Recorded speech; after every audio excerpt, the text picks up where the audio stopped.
2017, Netflix tweeted, "Love is sharing a password." In 2023, they called that very same act theft. Netflix hates you. No, I'm serious. The streaming service we once loved has transformed into everything it swore to destroy. In case you don't believe me, let me transport you back to the year 2017. Picture this. You've just come home from playing Pokemon Go with your friends, you have your fidget spinner in your hand, and you settle down to watch the newest season of Stranger Things. Back then, it wasn't just a show, it was a whole experience. One shared by millions across the world that you'll discuss endlessly at work or school. That was the last time that life actually felt like it had meaning, when Netflix had you gripped with anticipation for what amazing show would come next. Fast forward to now, where the only suspense you feel is wondering whether your favorite show will be cancelled right after the cliffhanger finale. Meanwhile, Netflix just spent $300 million making the new Electric State movie. I actually have no words. But the saddest part is that it wasn't always like this. For years, Netflix was crowned the king of streaming. It wasn't just a service, it completely altered how we view media. The red and black logo became synonymous with convenience, affordability, and an endless selection of movies and TV shows at your fingertips. It was Netflix that first freed us from late rental fees and scheduled programming. But the biggest trick that Netflix ever pulled was convincing us that they were on our side. Spoiler alert,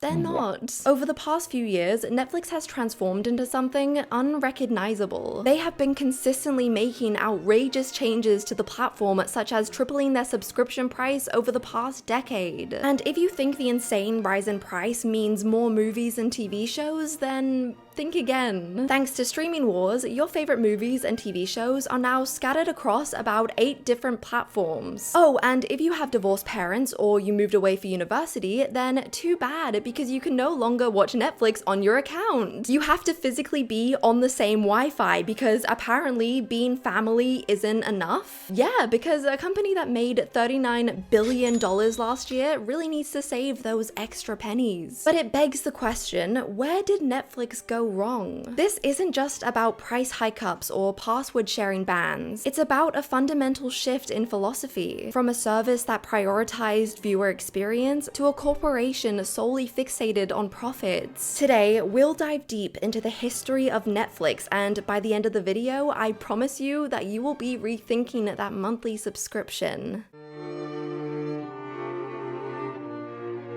To understand how Netflix lost its way, we need to first look at where it started. You see, the company wasn't always this powerful corporation. It actually started as the underdog. In the late 1990s, movie rentals were dominated by Blockbuster, a chain of stores filled with DVDs which you could rent out for a small price. But there was a catch. If you didn't return your DVD within the short window of time, then you were made to pay a late fee, which is where Blockbuster made a significant portion of its profits. It was an annoying but unavoidable part of renting movies. Flash forward to 1997, when Reed Hastings and Mark Randolph came up with the idea for Netflix after Reed was hit with a huge $40 late fee for a Blockbuster rental. They were fed up with the inconvenience of modern DVD renting and wanted a new system that was convenient, cheap, and free of late rental fees. So a short while later, they launched Netflix as a DVD by mail service, where customers could order movies online and have them shipped to their door. Instead of renting individual movies, Netflix introduced a monthly subscription model, letting users rent multiple movies without worrying about due dates or late fees. This was groundbreaking at the time. Suddenly, watching movies at home wasn't a hassle anymore. As the years went on, Blockbuster's popularity continued to grow. By the year 2000, it had more than 9,000 stores around the world and made billions in sales. Netflix, on the other hand, weren't doing so well in comparison, which led them to making a decision that nearly changed everything. In the year 2000, Reed and Mark actually ended up going to Blockbuster with a proposal to sell their company for $50 million. Blockbuster immediately declined their offer and reportedly laughed in their face. The company believed too much in its physical stores and didn't see how Netflix's mail service could change things. This decision would go down as one of the worst business moves in history. Even after being being turned down, Netflix kept going. Their company was growing year by year, and it was Blockbuster that struggled to catch up. In 2004, Blockbuster began its own online DVD rental service to try and compete with Netflix. In 2005, Blockbuster got rid of late rental fees, which led to a $200 million loss in yearly income. In 2007, Netflix was ready to introduce its new game-changing idea,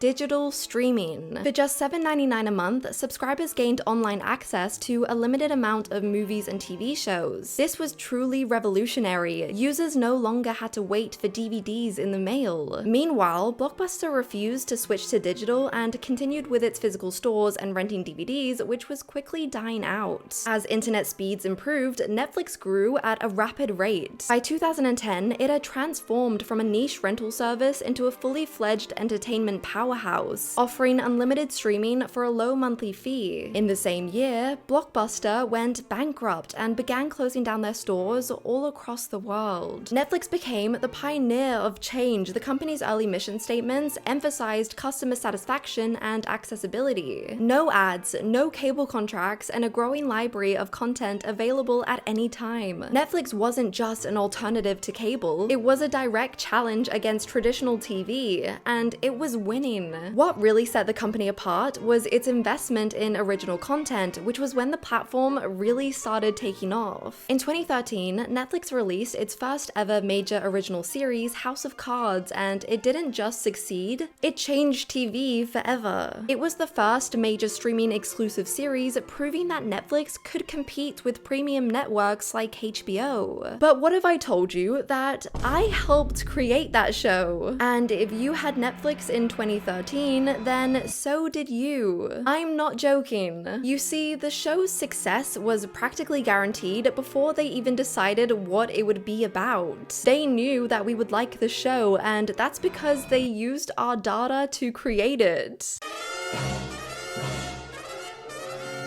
Netflix had access to a mountain of user data, which they used to see what we watched, how long we watched it for, and when we stopped. They used our favorite themes and genres to generate a show that would appeal to the masses. From their research, they decided to produce an American adaptation of the British show House of Cards. Directed by David Fincher and starring Kevin Spacey, every decision was carefully calculated to be a guaranteed hit. But this wasn't enough. Netflix ran countless tests, showing different images and trailers to various audiences to see which ones grabbed the most attention. They then used that data to craft the perfect promotional material that was guaranteed to build hype. But they didn't just stop there. Netflix dug deeper into its data and discovered that viewers would rather binge watch shows all at once than space it out between weeks. With that knowledge, Netflix released all 13 episodes of the first season at once, breaking away from traditional weekly release schedules. This move at the time had a lot of people questioning whether this would just make the series disposable and forgettable, but in response to this, the company put out a statement saying, "Imagine if books were released one chapter per week and were only briefly able to read at 8 p.m. on Thursday, and then someone flipped a switch, suddenly allowing people to enjoy an entire book all at their own pace. That is the change we are bringing about. That is the future of television." And they were right. This binge-watching strategy quickly became the most popular way to release a TV show. Using the same data-driven approach, they went on to produce massive hits like Orange is the New Black, Stranger Things, and Narcos, proving that audience analytics are the secret weapon to capturing viewership and engagement. And I don't necessarily think this is a bad idea at all. I mean, it sucks that we live in a world where literally everything is collecting our data, so we may as well get a good TV show out of it. So next time you settle in for a binge watch, remember that it's not just good storytelling,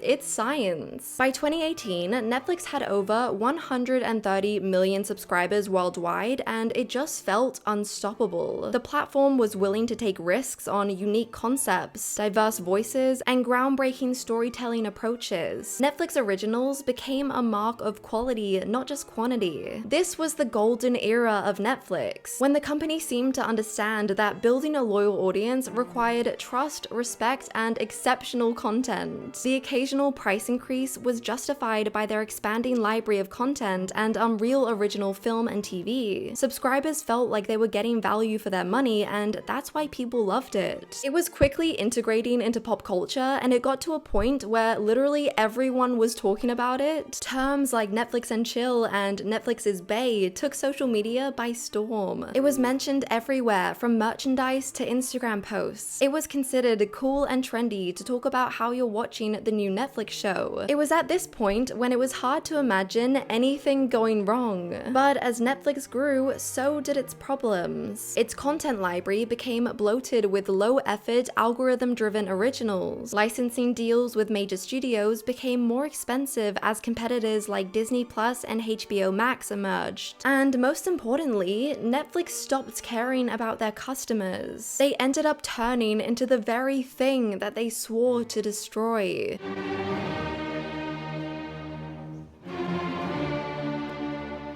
So like I said before, Netflix was quickly becoming one with the people. For the first time ever, it felt like a huge company was finally on our side. In January 2017, Netflix sent out a simple but powerful tweet: "Love is sharing a password." At the time, this tweet was widely celebrated. It felt like Netflix understood its audience. The company knew that there was a lot of people not paying for individual accounts. Families, friends, and couples were all sharing login information to split the costs, and Netflix didn't seem to mind at all. In fact, password sharing was actually a key factor in Netflix early growth. By allowing multiple people to use the same account, Netflix made it easier for new users to try the platform without committing to a subscription. As life moves on and friends grow apart, many of those password sharers became actual subscribers themselves. It was a strategy that benefited both the company and its customers. But fast forward to 2023, and Netflix has completely reversed their stance. They decided that their 250 million subscribers wasn't enough, and suddenly sharing a password outside of your household wasn't allowed. If you wanted to keep watching Netflix on the same account, you have to be on the same Wi-Fi as the account holder, otherwise you have to buy a whole new subscription. This decision makes me furious for a whole number of reasons. The password sharing ban created chaos for families. What if you had a kid in university? What if you traveled frequently? What if you have divorced parents and split your time between two households? Netflix's new rule requires users to be in the same physical household, which meant that anyone who lived apart, even if they were family, would have to pay extra. This directly affected me because I moved away from home, and I can't tell you how frustrating it has been. Not only have my subscriptions been multiplying, but they also all keep increasing in price. In this economy, it's just impossible to keep up. The simplest reason for this decision is that Netflix is a victim of its own success. After years of explosive growth, supercharged even further by COVID, its expansion in key markets like the US and UK is finally hitting a ceiling. Take the UK for example. Around 60% of households already have a Netflix subscription, with many choosing not to pay for the premium option. At this point, finding new subscribers becomes a challenge. Not because Netflix did anything wrong, but because they did everything right. But did this crackdown in password sharing even work? Whilst I sadly caved in and bought a new subscription, I know that a lot of people didn't. Altogether, they gained around 9 million subscribers from this crackdown, which took their overall subs from around 250 million to 260 million. So was it actually even worth it? Yes, they may have gained 1% more, but they lost so much engagement from viewers who refuse to sign up or just watch it illegally. So in my opinion, it's not worth alienating millions of people for just a tiny bit of profit that you know wasn't necessary. The password sharing crackdown was just a piece of an even bigger puzzle. Netflix wasn't just making it harder to share accounts, they were making it harder to justify staying subscribed at all. If there is one thing that really drives users over the edge, it's the constant cancellation of amazing shows. It feels like every time a new series starts to gain traction, Netflix pulls the plug before it even has a chance to fully grow. Fans have spent years watching incredible shows disappear after just 1 or 2 seasons, often with no real explanation. Meanwhile, the company continues to pour hundreds of millions of dollars into forgettable, algorithm-driven content that nobody asks for. We will get into those questionable films in just a moment, but for now, the big question is, why does Netflix keep canceling these beloved shows? Sense8, a visually stunning, boundary-pushing sci-fi series that was cancelled after 2 seasons, despite having an incredibly devoted fanbase. The OA, a unique and ambitious sci-fi drama that ended on a massive cliffhanger before Netflix pulled the plug. Fans were devastated. You have The Society, Mindhunter, Lockwood & Co. Over the years, Netflix has earned a terrible reputation for cancelling beloved shows too soon, often leaving stories unfinished and fans frustrated. But you will never guess the actual reason for these cancellations. One of the biggest factors comes down to the way that Netflix measures success. Unlike traditional TV networks who focus on things like long-term growth, Netflix chooses to focus on the complete opposite. Fans have been questioning for years why shows like 1899 get cancelled, but Heartstopper gets renewed for 2 more seasons despite having fewer hours watched. Experts have uncovered that it most likely has to do with something called the completion rate. To put it simply, Netflix calculates the percentage of people who watch till the end of a show. Heartstopper had a 73% completion rate, while 1899 only had 32%. The magic number seems to be around 50%. If a show falls below that, then the chance of a new season becomes very unlikely. Let's take a look at more evidence from previous shows. Squid Game had a sky-high completion rate of 87% and was obviously renewed. Resident Evil spent a good amount of time at number 1, but only had a 45% completion rate and was cancelled. Arcane had a 60% completion rate and was renewed. First Kill had a 44% completion rate and was cancelled. On the surface, Netflix logic makes sense. If a large chunk of viewers bail before the season ends, then chances are they're not coming back for season 2. So why invest in a renewal for the 30 to 40% of viewers who want to see the story continue? But if you just take 2 seconds to dig a little deeper, you see how complicated this actually is. Well, for one, having a completion rate of 30 to 40% is still millions of viewers. So not only are you upsetting them, but you're creating a self-fulfilling prophecy within viewers. Why invest in a show if you expect it to just be cancelled anyway? And most importantly, the completion rate favors shorter, more bingeable shows. Heartstopper is lighthearted and fast-paced with 8 30-minute episodes, while 1899 is much more of a slow burn with 8 60-minute episodes. Naturally, a quicker watch like Heartstopper is more likely to be finished, giving it an advantage in Netflix metrics. This is why so many unique, experimental, and slow burn series don't stand a chance on Netflix. Another major factor behind its cancellations is due to budget. As a show progresses, its budget naturally increases. Actors get raises, production costs go up, and marketing expenses grow. By this point, the cost of production has increased, and Netflix figures that it's cheaper just to launch a new show rather than invest in an existing one. In other words, Netflix treats its own content as disposable. Instead of nurturing long-term franchises like HBO does with Game of Thrones or Amazon does with The Boys, Netflix is constantly churning out new series, hoping something will stick. But the crazy thing is that while Netflix is quick to cancel good quality shows, it seems to have endless budget for bland, recycled, big budget movies. I mean, just look at their most recent film, The Electric State. Set in an alternate 1990s America, the narrative follows Michelle as she embarks on a quest to find her missing brother, accompanied by a robot and a smuggler named Keats. Despite its star-studded cast and substantial investment, the film was met with harsh criticism. It holds a shocking 23% rating on Rotten Tomatoes, with viewers describing it as bland and incoherent. I myself haven't actually seen the film yet, but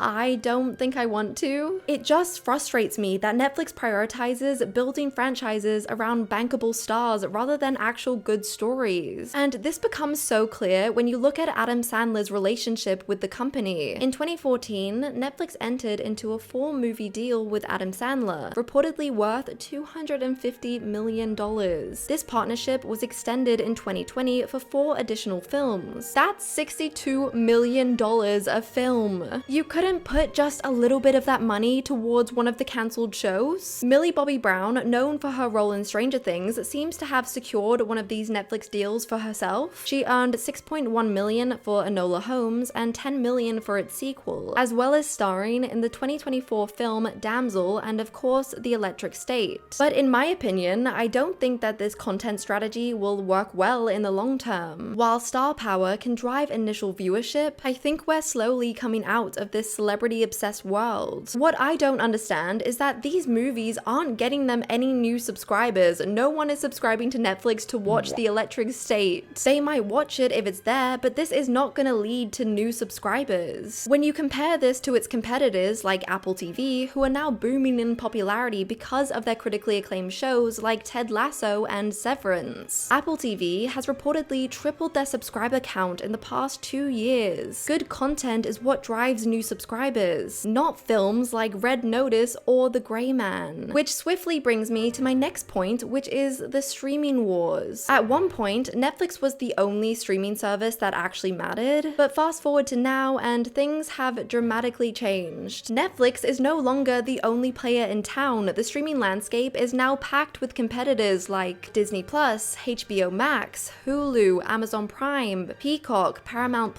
Apple TV, and more. These platforms are at war, constantly trying to outdo each other, but in this battle for dominance, we are the ones who are caught in the crossfire. Literally. But how did we get here? Well, once upon a time, Netflix actually used to be cheap and affordable, something you could share with your families and friends without any issue. But over time, and as competitors grew, Netflix hiked up their price over and over again, making it one of the most expensive streaming platforms while offering way less. Let's break down how much Netflix has actually changed throughout the years. In 2011, Netflix first started with one streaming package called the Basic Plan. For only $7.99 a month, you would get access to every available show in standard quality. Then in 2013, things started to get a little more complicated. They continued with their Basic Plan, keeping the same price at $7.99 a month, but they also included 2 new subscription plans which customers could choose from. They added a standard plan for $9.99 a month, which was similar to the Basic, but the content was in HD. They also added what they called the Family Plan for $11.99 a month, which allowed for 4 screens to be used on one account so that members of the same household could watch different things. This plan was later renamed the Premium Plan that we know today. As the years went on and Netflix grew with popularity, their subscription prices started rising slowly year by year, with the standard and premium averaging $1 rise each year. The Basic Plan, on the other hand, was far more affordable, with its price staying the same until 2017 and then going up to $9.99 in 2022. But I think this price is still reasonable. 2017 was the year that Netflix exploded in popularity, so it's kind of expected that the price would rise a little bit. But then we get to 2023 and this is where everything changed. The standard plan went from $15.49 to $17.99 in just a year, and the premium plan jumped from $19.99 in 2023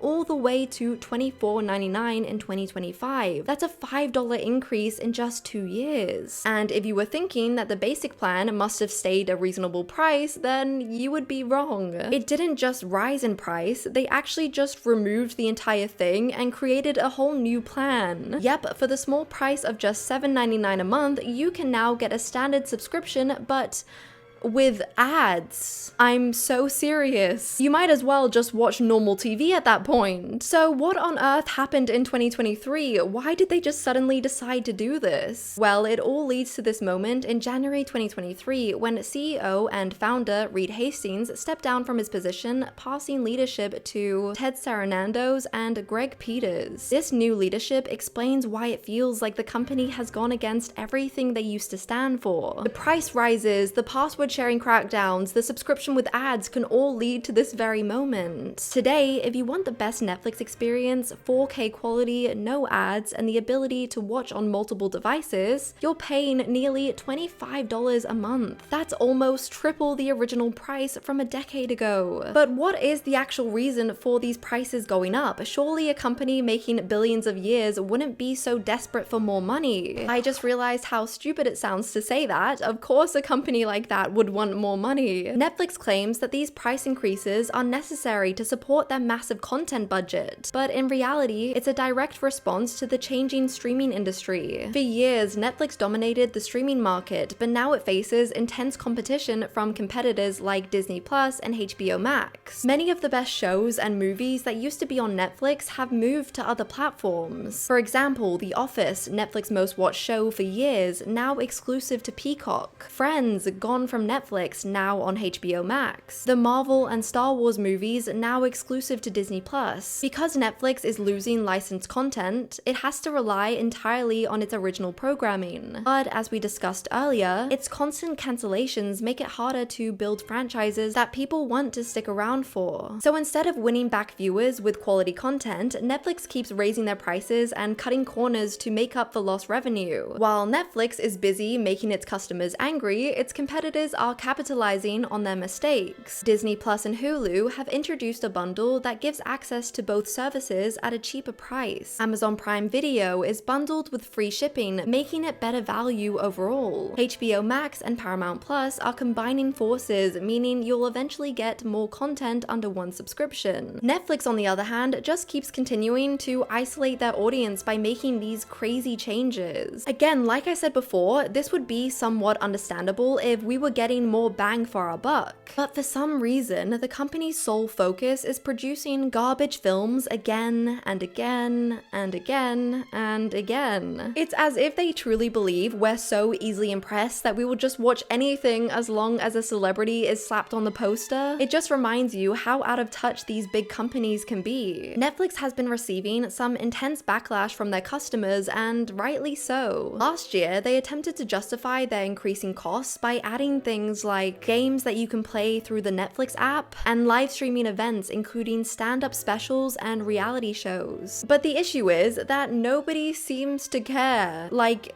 at all. Netflix gaming push has been a massive flop. Most subscribers don't even know Netflix has games, let alone play them. The company has spent millions acquiring game studios, but the engagement has been embarrassingly low. As for live streams, Netflix has struggled with the execution. The Love is Blind reunion was a technical disaster that crashed before viewers could even watch it. Unlike traditional TV networks that have decades of experience with live content, Netflix is fumbling in this space.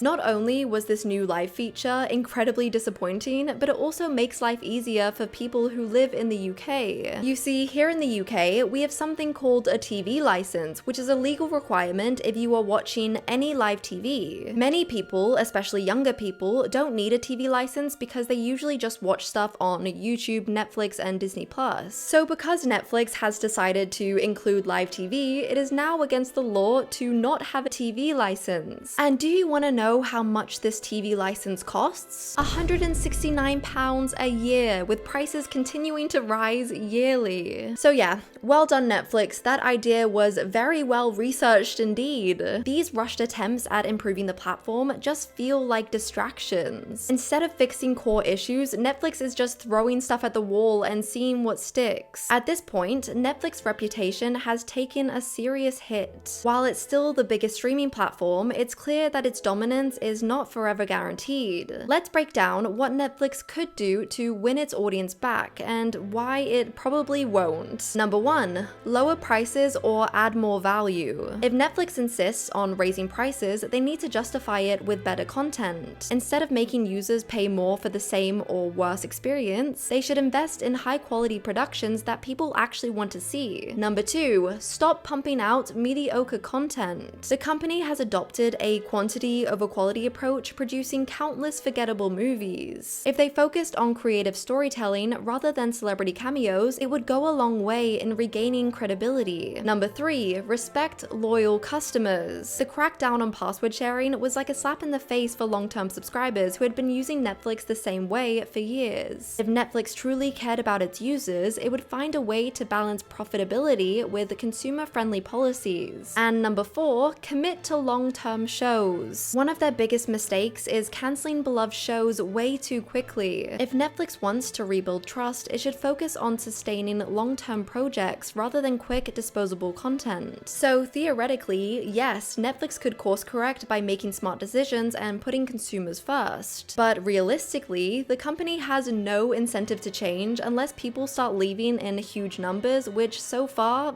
they haven't. When Netflix cracked down on password sharing, people were furious, but guess what? They still gained 9 million subscribers. When Netflix continued to raise their prices, people were upset, but subscribers continued to grow. The truth is, as long as Netflix keeps raking in the cash, the company has no real reason to change. At this point, the only way that Netflix would truly fix itself is if users pushed back hard enough. People actually unsubscribing instead of just complaining. Audiences refusing to engage with bad content instead of just watching it because it's trending. The problem is that most people don't want to leave Netflix even if they're frustrated with it. Netflix knows how far they can push before people finally leave, and for now, they haven't reached that breaking point. They still dominate the streaming world, and as long as we keep watching, they have no real reason to change. So the real question isn't why Netflix hates us, it's why do we keep putting up with it? Until consumers can truly push back, Netflix will continue to do what they're doing. More price hikes, more cancellations, more mediocre content. And we'll all keep wondering, why does Netflix suck so much? The answer? Because they can, and because for now, we let them. Anyway, that is it for today's video. Thank you guys so much for watching. Comment down below if Netflix cancelled one of your favorite shows and what it was. Comment the word pillow if you made it this far into the video so we can confuse everyone else in the comments. And also, a little birdie told me that if you like and subscribe, it will give you 10 years of good luck. It's true, I promise. Anyway, thank you guys so much for watching, and I will see you in the next video. Bye!